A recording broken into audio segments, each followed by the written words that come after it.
कभी कभी हमारे लिए सामने वाले की चेतावनी को हल्के में लेना खतरनाक हो सकता है। हमेशा सतर्क रहना चाहिए। यह कहानी भूतिया अस्पताल के बारे में है। वीराननगर में एक मेंटल हॉस्पिटल के बाहर सुबह एक ऑटो आकर थमा।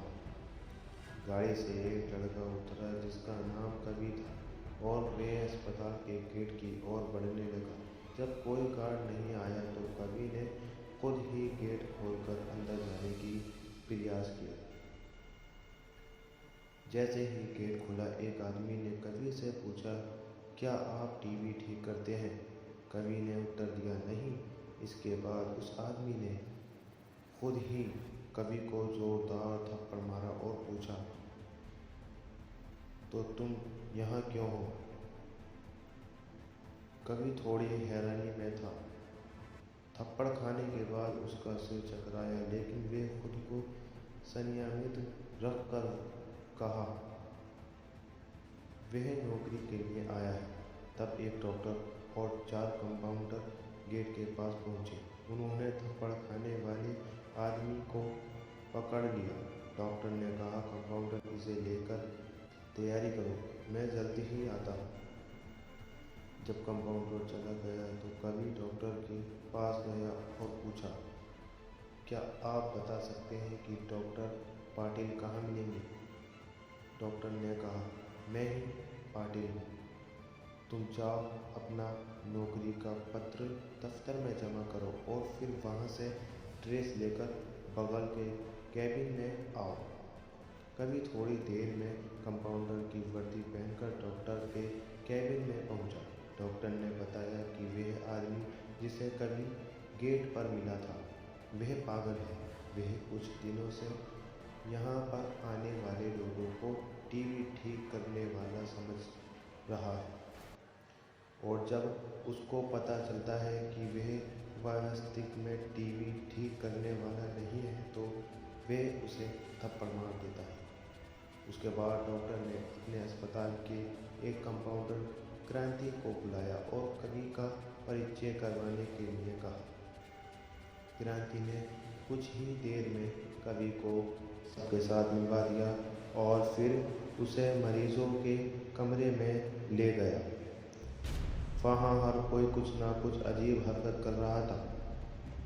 कोई दिल टूटने वाली शायरी सुना रहा था, कोई फिल्मी संगीत गाते हुए डायलॉग मार रहा था।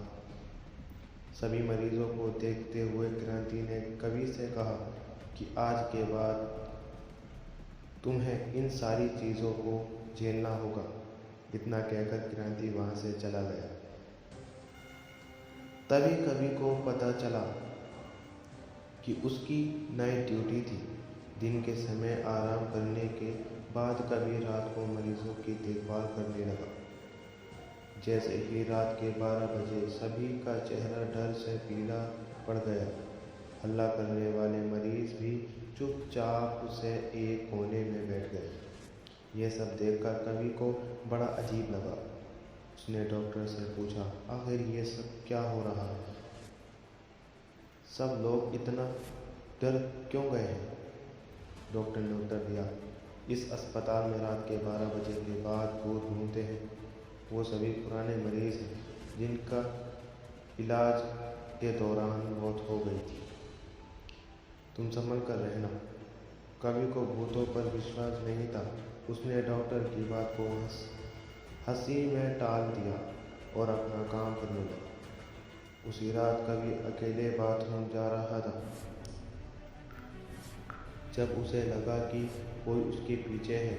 मुड़कर देखने पर कोई नहीं दिखा। कुछ देर बाद उसे फिर ऐसा ही महसूस हुआ।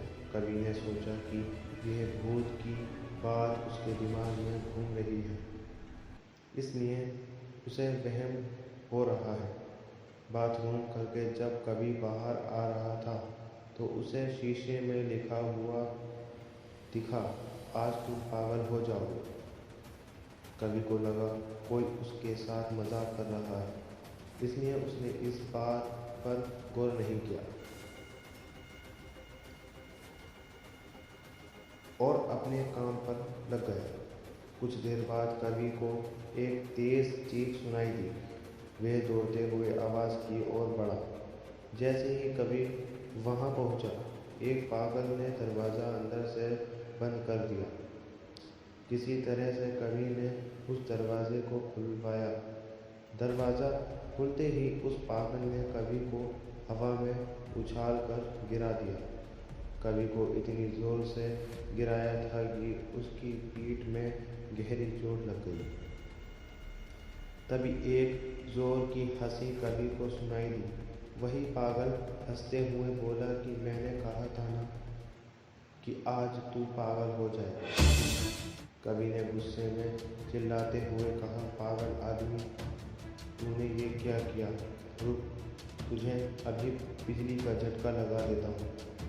पागल ने जवाब दिया, अस्पताल में मिलने वाले बिजली के झटके से ही तो मेरी मौत हुई है। अब तू क्या मुझे कोई शॉक देगा? अब मुझे इनका डर नहीं। इतना कहते ही उस पागल भूत ने रवि को एक हाथ से पकड़ा और दूसरे हाथ स्विच बोर्ड में डाल दिया।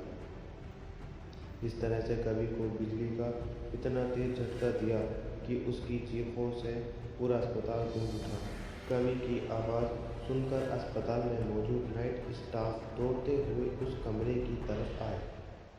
सबको वहां कवि बेहोश हालत में मिला। तुरंत कवि को मरीजों के बेड पर लिटाया।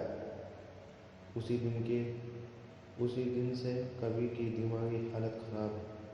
अब कवि अपने आप को उस अस्पताल का डॉक्टर समझने लगा है। अपनी पागल स्थिति और डॉक्टर बनने के वहम के चलते कवि ने से अब तक कई लोगों का पेट काट दिया है। हर रात उस भूतिया अस्पताल से कवि की तरह ही चीखने की आवाज़ आती है और किसी न किसी को वो भूत कवि की तरह ही पटकते हैं। ये चीखने की आवाज़ हमेशा उसी समय आती है जब कवि को बिजली के झटके दिए जाते हैं।